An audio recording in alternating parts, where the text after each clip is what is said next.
as Americans brace this week for new tariffs on imported vehicles. An updated from the White House shows that tomorrow could be an even bigger day for U.S. trade. Our Washington, D.C. correspondent Isabel Rivera is live from the district with more on the story. Good morning, Isabel.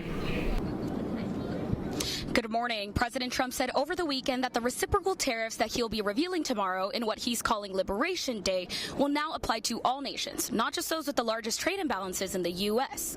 Now, this comes in despite the Trump administration suggesting that the launch would begin with a handful of countries to start. Take a look.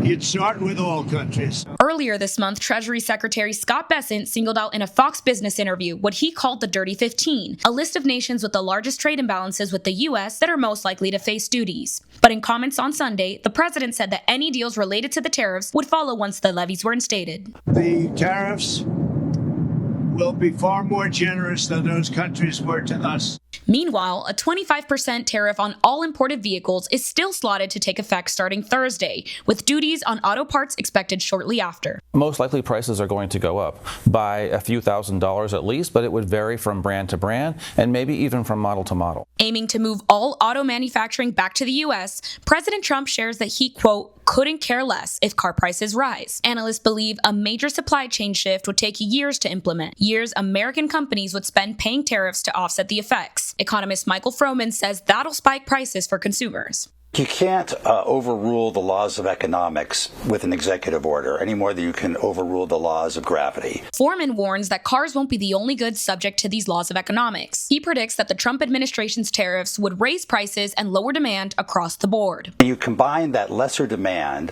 with what we're seeing in the decline of consumer investor confidence, you could well see a slowing of the economy. In a briefing yesterday, White House Press Secretary Caroline Leavitt confirmed that the president was considering other tariff proposals. Now, it's not known yet whether those will be traditional models, say like product-by-product duties or a general average on goods. However, she did confirm that countrywide exemptions were not on the table. Reporting live from Washington, D.C. for Caplin News, I'm Isabel Rivera.